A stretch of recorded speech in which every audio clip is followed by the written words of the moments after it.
Managers of Reddit, what is a Karen experience like? What was your worst experience? I loved Karens when I was managing. Being able to say I'm the manager followed soon by, sorry, that's company policy always results in a flustered Karen leaving in a huff and a much relieved crew.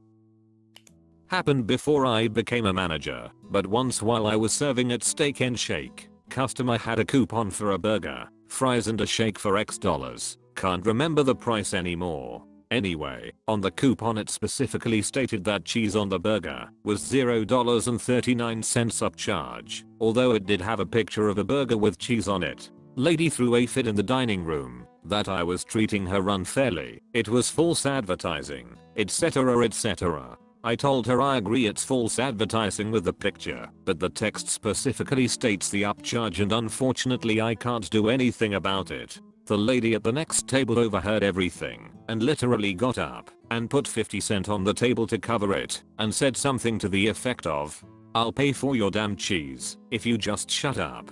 This pissed the cheese lady off even more. My manager obviously sensed the issue and came out, took the cheese upcharge of the bill. Like WTF Karen. Work at a vacuum repair shop. People don't pay attention to their vacuum cleaners as much as you'd think. I can't tell you how many times someone comes to pick up their vacuum and says, "Oh, this one isn't mine," or "Mine didn't have scratches down the side." I can tell you it is, and it came in with all those scratches on the side. After the first 2 times it happened to me, we started taking pictures of the unit with serial numbers and customer info, send them home with the serial number, and require them to bring it back for pickup. Despite the evidence, I've had a lady close to tears because we didn't have her vacuum. Even with the pictures we had of it at drop off, her information, the matching serial numbers. Sure, it's a big conspiracy, we just love taking in vacuums and switching all the information around because it's fun. People need to pay more attention. I used to work Geek Squad and once had this happen. When a lady came in to pick up her laptop, she explained that it was all of her information, but that the laptop itself wasn't hers. It's like they took all my stuff and put it into a different laptop. Spoke with her daughter, turns out she was in the early stages of Alzheimer's. That was my first experience with the disease and man did it hit hard. And she wasn't even a relative. Is there a male version of Karen? Because I had a client like this once. Fairly wealthy, very entitled, and just an ass to work with. We were the contractors doing an extensive remodel on his home, and one of the light fixtures his designers chose was this expensive, custom order chandelier with a no return policy. We made sure he signed off on the spec sheet with a picture of the fixture and the no return policy highlighted. When the chandelier was delivered he insisted he'd never seen it before and definitely hadn't approved it. He kept insisting on this, even after we showed him his signature on the order, even suggesting we forged it to cover a mistake on our part. Yeah, because I'm going to go out of my way to make my life more difficult like that. Not a manager, but I used to work part-time at a bakery inside of a grocery store. I dealt with my fair share of Karens during this time. Just to paint this picture of how it would work, we had a binder with laminated copies of 100 different designs the decorators did regularly. A customer would look through the book, pick a design they wanted, and fill me in on the details of when they wanted it by, what size, what flavor, if any color changes were necessary, etc. Our decorators would come in at 7 AM and stay for however long it took to complete their orders. So usually, they were gone by early to mid-afternoon. The bakery closed along with the store at 9 PM. One day, maybe around 8:15 or 8:20, a woman comes in and says she needs a cake. I figure she's referring to the cake sitting in our cooler, which we keep at the ready in case anybody just wants something quick and simple. So I motion to the cooler and ask her if she sees anything she likes. Apparently I'm a goddamn brilliant comedian because she starts laughing and goes, "No, sweetie, I need a wedding cake." Alright, no big deal. I grab an order form and take down her information and then ask what day she needs it for. Tonight. Mind you, the store was closing in 40 minutes, so even if I could decorate a cake, I wouldn't be able to help her. I tell her that there's no decorators present at the moment, but I could make sure it was ready for her first thing the next morning. She's clearly upset by this, but says that'd be fine. I continued taking her order and asked her what size she'd like. Our bakery was not an upscale joint, and our prices reflect that. Just about everything comes in frozen. So for our cakes, they come in a variety of predetermined sizes. She pulls out her phone and thrusts it in my face, saying, "Whatever that is." On the screen is a very beautiful cake. Smooth white frosting, 7 to 8 tiers, decorations made in fondant and blown sugar.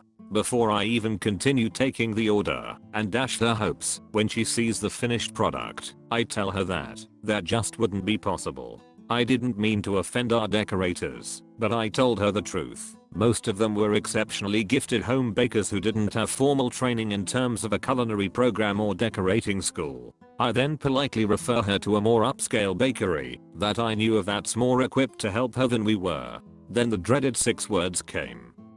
"Can I speak to your manager?" At this point in time, I had been working at that bakery for a little over a year, so I was capable enough to close the department on my own. As such, I was the only one there. I told her this, but offered to leave a note with the customer's name and number, so my manager could call her tomorrow. Fine then. Let me talk to a store manager. There were anywhere between 1 to 3 store managers who oversaw the entire grocery store and all its departments on staff a night. So I go to our phone and page a store manager over to the bakery department. The whole time we are waiting, she's staring daggers into me. A manager I was fairly friendly with came to the counter in a few minutes and asked what the problem was. I briefed her before she went to talk to the customer. The second we get over there, the customer starts spewing lies about me, how I was rude and refusing to help her. I tried to defend myself, but the manager just told me to keep doing my closing work out back. 10 minutes later she comes back, shaking her head and rubbing her temples. That bitch was crazy. Customer service industry is a blast. I was the only person on shift, which made me the de facto manager. 5 minutes before closing, a woman comes in and is so angry that we don't have any decaf. She demands to speak to the manager. I tell her that's me, because I'm the only one here, and the coffee pots are cleaned for the night, because it's 5 minutes to close. No, I'm sorry, I can't make another pot just for her. There's another place around the corner. She screams at me, tells me she's going to find a real manager, and get my slut ass fired, throws half a cup of cappuccino machine sludge at me, and starts to look like she's gonna jump the counter. I'm holding a hammer under the counter thinking don't do it, don't do it. I pick up the phone, like I'm going to call the cops. She leaves. I lock the door. She comes back and runs face first into the glass door. Like a bird. The staff did not know it at the time, but our ketchup dispenser was empty. A boy, age 10, was just smashing down on the handle trying to get ketchup, but none was being dispensed. A staff member noticed the kid smashing the ketchup dispenser, so I went out to see what was going on. Oh, the ketchup is empty. I'll get a new bag from the kitchen. Give me 2 minutes and I'll be right back with some new ketchup. I remove the empty container, take it back to the kitchen, clean the dispenser and place in a new bag. Take it out to the condiment, stand and get met by a Karen. "Why did you take the ketchup away from my son?" The ketchup was empty, so I replaced the bag. "Why did you take the ketchup away?" "Go get your manager." "Okay. 1 minute." I walk about 2 meters, turn around, and introduce myself as the manager. "Why did you take the ketchup away from my son?" "Ma'am, please lower your voice. The ketchup was empty. I explained to your son that I needed to take it back to the kitchen to refill it." "No you didn't. I was standing here the whole time. You took the ketchup away from my son." "Ma'am, please lower your voice. You were not with your son. He was here alone, trying to get ketchup, which was empty. Don't you tell me what to do. Do you know who you're dealing with?" "Nope." "Ma'am, please get your belongings and leave this establishment." Cue the screaming and yelling. "I will not leave this establishment. I am going to burn this place down." Other patrons are visibly upset with what they're witnessing. Police are called. Karen gives a statement. Police question me. I give a statement. Karen told the police that I struck her son, pushed him out of the way, and moved the ketchup to an area in which her son couldn't get access to the ketchup. I disputed the claim and offered to provide video evidence with sound of what actually happened. Police watch the video once, thank me, and walk out to the eating area. Officer, ma'am, does your son have someone who can look after him? His father is at work right now. Okay. You're being placed under arrest for making threats and a false police report. More yelling, threats, and now tears. In the end, she was charged with making the false police report, but not the threats, and received a lifetime ban from, not just our restaurant, but the entire mall our restaurant was located in. I felt kinda bad. Not for the Karen, but for her son. He has to live with that. Bestest of the best interactions I ever had. Karen griped about not wanting to pay the price for the services performed on her computer, which was exactly the price quoted when she dropped it off, and which she had signed for. She demanded to speak to the service manager. I called him from the back. Service manager listened to her spiel as to how she should get a lower price because irrelevant pea-brained reason. Service manager made eye contact with me over her shoulder. I did not react. He said no. Price quoted was the price that would be charged. She said that was unacceptable and she would be complaining to the owner, who was a good friend. Service manager observed that he was evidently not that good a friend, since that me, was the person she was originally speaking with when she asked for the service manager. Her face was glorious and made the whole thing worthwhile. I'm not in retail anymore, but I was managing a popular mid-range handbag store. Think typical Karen bag, about $200 to $400. Anyway, most customers were fantastic. This one woman was this Shrek-looking large red-headed lady who stomped in and demanded that we repair her 20-year-old bag for free, and if we couldn't do that, she demanded that we exchange this old ratty smelly 20-year-old bag for a brand new one for her. Recently policy changes had resulted in new prices for this service, but free repairs had about a 1-year warranty on a new bag, not a 20-year-old one.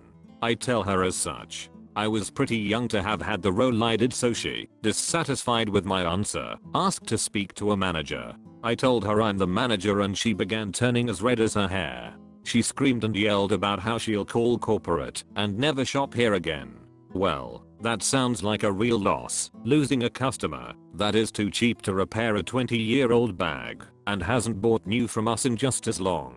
I give her my best shit-eating grin and say, I'm so sorry, that's just the policy. She demands corporate's number. I give her the customer service line that you can find on Google. Unbeknownst to her, she huffs away, forgetting her keys on the counter. She's halfway out and she remembers, turns around, red as a beet, huffs in my smiling face and snatches the keys off the counter. It was hilarious. She came back months later, worked with a different person on the team, and didn't even look my way. Not a manager, but eating at a cheap, greasy spoon kind of a diner that has been around since the 50s. All the meat is frozen, pretty much nothing but the coffee/eggs made fresh. You know what you're getting when you come to this place. A couple comes in with their 2 young boys. I'd estimate 6 to 7 for either. Mom makes a minor scene about not wanting a booth, wanting a table. There's an entire wall of booths and multiple tables, but she specifically wants the one in the middle of the room. That needs to be bussed, since the people that were using it just left. She makes a minor scene about having to wait for the one bus boy handling the entire FOH to come take care of it when the manager went and got him to take care of it immediately. At this point I'm not paying too much attention, but they are sitting literally right next to us. They order appetizers, steak, shakes for the kids, etc. Their waitress is handling several other tables at the same time, like a third of the floor, and serves some coffee and sliced pie to an elderly couple that came in after the family. Karen throws an absolute hissing shit fit because we were here first. How come they are getting their orders first? Manager comes back out and explains in the most placid tones possible that multiple fried goods and a steak take time to cook, but hot coffee is available all day and sliced pie is in a display up front, so there's no prep time. Karen calms down, but fumes. Doesn't allow the boys to get their food, buffet option, until her/dad's food comes to the table. Once the adult food arrives, Karen just starts tucking in. Both boys are just tall enough to see over the edge of the buffet, but not nearly enough to reach tongs or reasonably serve themselves. A waitress from another section sees them struggling and comes over to help, asking what they want on their plates. Karen flies to her feet and makes a big scene this time about, "How dare you tell my kids what they can and cannot eat? Who do you think you are handling their food?" Cue manager coming out again following demands to complain directly. Waitress is an older woman, we are talking white hair, and is nearly in tears thinking that she has done something terrible. Manager asks her to go chill in the back a bit while she smooths things over with Karen. Karen demands balloons. They had them as a special birthday thing for the kids. They get balloons. Karen calms down. Husband and kids are pretty quiet. Kids seem visibly embarrassed. Husband is acting like this is pretty normal. Husband's steak comes out last. He's unenthusiastic about it, and Karen calls for the manager a fourth time to chew her out over the steak being overdone dry, etc. They send it back and demand another, then a third. Let me reiterate, this is a place you go to for like greasy burgers and fries, fish and chips, etc.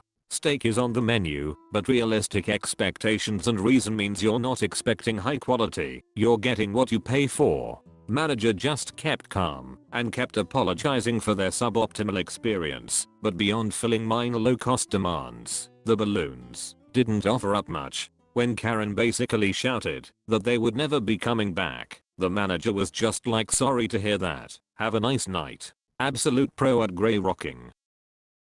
Phew, that's enough of that. Do all the YouTube things and I'll see you tomorrow.